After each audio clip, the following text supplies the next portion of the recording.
அரசியலுக்கு வந்துட்டா ஒரு சில விஷயங்கள செஞ்சு தாங்க ஆகணும் அப்படிங்கிற மாதிரி நடிகர் விஜய்க்கு அவங்க கட்சியில் இருக்கிற சில நிர்வாகிகளே நிறைய அட்வைஸ் பண்ணியிருக்காங்களாம். வேடிக்கையே இல்லை, ஒரு கட்சி தலைவருக்கு நீங்கள் இப்படியெல்லாம் தான் அரசியல் பண்ணணும் அப்படின்னு கட்சியில் இருக்கிற மற்ற நிர்வாகிகள் அட்வைஸ் பண்ணுறது அப்படிங்கிறது அந்த தலைவருக்கு ஒரு அவமரியாதை கொடுக்கக்கூடிய விஷயந்தான். ஏன்னா இதெல்லாம் அவருக்கே தெரிஞ்சிருக்கணும், ஒருத்தர் சொல்லி அதை செய்யக்கூடாது. தலைவன்னா நமக்கு என்ன கெப்பாசிட்டி இருக்கணும், நம்ம என்ன செய்யணும் அப்படிங்கிற தெளிவு முதல்ல அந்த தலைவனுக்கு இருக்கணும். ஆனால் அந்த தலைவருக்கு 4 பேர் அட்வைஸ் பண்ணுற மாதிரி இருந்தால் அவரால் எப்படி நல்ல தலைவராக இருக்க முடியும்? இப்படி தமிழக வெற்றி கழகத்தின் தலைவர் நடிகர் விஜய்க்கு தான் அவருடைய கட்சி நிர்வாகிகள் எல்லாரும் பயங்கரமாக அட்வைஸ் பண்ணிட்டு இருக்காங்களாம். சமீபத்தில் எந்த அளவுக்கு ஹைப்பை உண்டாக்குனாரோ அதே அளவுக்கு ஹைப்பை இறக்கிக்கிட்ட ஒரு அரசியல்வாதி அப்படின்னா அது நடிகர் விஜய் தான். ஏன்னா அவரோட வரவு ரொம்பவே ஆர்ப்பாட்டமாக இருந்துச்சு, அமர்க்களமாக இருந்துச்சு. ஆனால் போக போக அவர் பண்ணுற அரசியல், என்னடா இவர் இப்படி பண்ணிட்டு இருக்காரே அப்படிங்கிற மாதிரி தான் நிறைய கேள்விகளை மக்கள் மனசுக்குள்ளே விதைச்சிது. சொல்லப்போனால் கட்சி ஆரம்பித்து 1 வருஷம் கூட இன்னும் ஆகலை, அதுக்குள்ளே அந்த கட்சி ஏகப்பட்ட சிக்கல்களில் மாட்டிட்டு தவிக்குது. கட்சி ஆரம்பித்த உடனே கொடி பிரச்சனை, அதுக்கப்புறம் அவங்களோட கட்சி பாடல் ஒரு மாஸ் நடிகரோட என்ட்ரி பாடல் மாதிரி தான் இருந்துச்சு. அதுக்கப்புறம் மாநாடு நடத்தினார், அதுலேயும் ஏகப்பட்ட பிரச்சனைகள்.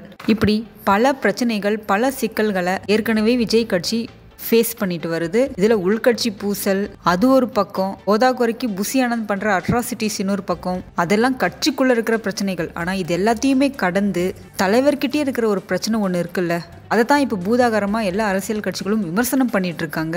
அந்த பிப்ரவரி மாதம் நடிகர் விஜய் தமிழக வெற்றி கழகம் அப்படிங்கிற அந்த அரசியல் கட்சி ஆரம்பிக்கிறாரு. ஆரம்பிச்சதுக்கு அப்புறம் ஒரு அரசியல் தலைவன் அப்படிங்கிற அந்த ரீதியில இது வரைக்கும் எந்த பிரஸ் மீட்டையும் கொடுத்தது கிடையாது, மக்களை நேரடியாக சென்று பார்த்ததும் கிடையாது. சரி, சாதாரணமாக அவர் பார்க்கலனாலும் மக்கள் அதிகமாக துன்பப்பட்ட கஷ்டப்பட்ட காலத்தில் கூட அவர் மக்களை நேரடியாக போய் சந்திக்கல அப்படிங்கிறது ரொம்பவே வருத்தத்துக்குரிய ஒரு விஷயம். குறிப்பாக அவர் பனையூர் பங்களாவை விட்டு வெளியே வர்றதே இல்லை. அவர் இன்னும் நடிகர்னே நினச்சிக்கிட்டு இருக்கார் போல. அவர் கட்சி ஆரம்பித்த நாள்லேருந்து இப்போ வரைக்கும் விஜய் அரசியல் ரீதியாக தவற விட்ட நிறைய விஷயங்கள் இருக்குது. நடிகர் விஜய் பெஞ்சல் புயல் தொடர்பாக இது வரைக்கும் எந்த பேட்டியும் கொடுத்ததில்லை. அதே போல் நேரடியாக புயல் பாதித்த இடங்களை கூட அவர் பார்க்க போல. சரி, அவர் ஊரை விட்டு ஊர் போக வேண்டாம், அட்லீஸ்ட் குறைஞ்சபட்சம் சென்னையில் புயலால் பாதிக்கப்பட்ட இடங்களை கூட அவர் பார்க்குறதுக்கு போல. ஆனால் ட்விட்டரில் அறிக்கை மட்டும் வெளியிட்டார். பெஞ்சல் புயலுக்கு அப்புறமா தமிழ்நாட்டை அதிகமாக புரட்டி போட்ட ஒரு விஷயம் திருவண்ணாமலை மலைச்சரிவு. ஒரு குடும்பமே அந்த மண் சரிவில் மாட்டி சிக்கி உயிரிழந்த நிலையில திமுக அதிமுக முக்கிய தலைகள் எல்லாம் நேரடியாக அங்கே போய் விசிட் பண்ணாங்க. ஆனால் நாளைக்கு நான் தான் முதலமைச்சர் ஆவேன் அப்படிங்கிற கனவுல இருக்கிற நடிகர் விஜய் இறந்த அந்த குடும்பத்துக்காக ஒரே ஒரு அறிக்கை மட்டுமே விட்டாரே தவிர அந்த ஸ்பாட்டுக்கு அவர் போகலை. ஆனால் ட்விட்டரில் மட்டும் ஒரு பதிவை உருக்கமாக போட்டிருந்தார். உயிரிழந்தவர்களின் உறவினர்களுக்கு எனது ஆழ்ந்த அனுதாபங்களை தெரிவித்துக் கொள்வதோடு அவர்களின் ஆன்மா சாந்தியடை இறைவனை பிரார்த்திக்கிறேன். இப்படி அந்த அனுதாபத்தை முடிச்சிருக்காரு. கடந்த காலத்திலும் சரி இப்பவும் சரி புயலால் பாதிக்கப்பட்ட மக்களை பார்க்கறதுக்கு போல, ஈவன் சென்னை மக்களையும் அவர் பார்க்க போல, அதுக்கப்புறம் திருவண்ணாமலையில் ஏற்பட்ட மண் சரிவின் மூலமாக இறந்த குடும்பத்தையும் பார்க்க போல. இதெல்லாம் கூட பரவாயில்லைங்க. ஆனால் அதுக்கப்புறம் ஒரு வேலை பண்ணாரு பாருங்க, நானும் உதவி பண்ணுறேன் அப்படிங்கிற பேரில் புயலில் உடைமைகளை இழந்து உறைவிடம் இல்லாமல் அல்லாடிட்டு இருந்த மக்களை தன்னோட பனையூர் அலுவலகத்துக்கு வர வச்சு அங்கே அவங்களுக்கு நிவாரணம் கொடுக்குறாரு. இது நிவாரணம் கொடுக்குற லட்சணமா? இந்த ஒரு விஷயம்தான் விஜய்க்கு பயங்கரமாக பேக் ஃபயர் ஆயிடுச்சு. இதுமே இவர் ட்விட்டர்லையும் பனையூர் வீட்லையுமே அரசியல் பண்ணிட்டு இருந்தா எப்போதான் மக்களை நேரடியாக போய் களத்தில் சந்திப்பாரு? மக்கள் கிட்ட ஒரு ஒட்டுதலே இல்லாத இவரை எப்படி நம்ம நாளைக்கு தலைவராக ஏற்றுக்க முடியும்? புரட்சி தலைவர் எம்ஜிஆர், புரட்சி தலைவி அம்மா, கலைஞர் கருணாநிதி, இந்த மாதிரி நம்மளோட முன்னாள் முதல்வர்கள் எல்லாரும் மக்கள் கிட்ட ரொம்பவே அந்யோன்யமா மக்களோட மக்களாக கலந்ததுனால தான் அவங்க இன்னைக்கும் மக்கள் மனசுல வாழ்ந்துட்டு இருக்காங்க. ஆனால் நடிகர் விஜய் மக்களை பார்க்கறது கூட அவர் இடத்த விட்டு வர மாட்டேங்கிறாருன்னா இவரை எப்படி நாளைக்கு தமிழக முதல்வராக நம்மளால கற்பனை பண்ணி பார்க்க முடியும்? அவர் முதல்வர் ஆனதுக்கு அப்புறம் இப்படி ஒரு பிரச்சனை வந்தா கூட இப்படிதான் அறிக்கை விட்டுட்டு உட்காந்துருப்பாரா அப்படிங்கிற மாதிரி யோசனைகள் வருது. அவர் ஆதரிச்சவங்க கூட இப்ப யோசிக்க ஆரம்பிச்சிட்டாங்க, இவர் என்ன அரசியலுக்குள்ள முழுசாவே வரமாட்டேங்கிறாரு, ஒரு அரைகுறை அரசியல்வாதியா தான் விஜய் இப்போ வரைக்கும் நடந்துகிட்டு வராரு.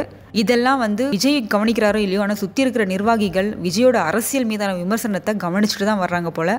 அதுக்கப்புறம் இன்னொரு குறிப்பிட்டு சொல்ல வேண்டிய ஒரு விஷயம் என்னன்னா, விக்கிரவாண்டியில இவர் நடத்தின மாநாட்டில் ஒரு சில உயிர்கள் பலியானது உண்மை. இப்படி இறந்தவங்களை கூட இவர் நேரில் பார்க்க போகல. ஆழ்ந்த அனுதாபங்கள்னு ட்விட்டர்ல இவர் விட்ட அறிக்கை கூட ரொம்பவே லேட்டு தான். இப்படி சொந்த கட்சி நிர்வாகிகளோட உயிர் மேலே அக்கறை இல்லாத ஒருத்தரா நம்மளை காப்பாற்ற போறாரு அப்படிங்கிற அந்த மனநிலையும் மக்களுக்கு வந்துருச்சு. ஒரு கருணைக்கு கூட இந்தவர்களோட குடும்பத்தை இவர் பார்க்க போகல, அவங்களுக்கு எந்தவித நிவாரண உதவியும் தரல. சும்மா ட்விட்டரில் ஒரு அறிக்கை, ஆழ்ந்த அனுதாபங்கள்னு, அதோட அவ்வளோதான். அவர் சார்பாக புசி ஆனந்த் அனுப்பிச்சு வச்சு அவரோட கடமையை முடிச்சுக்கிட்டாரு.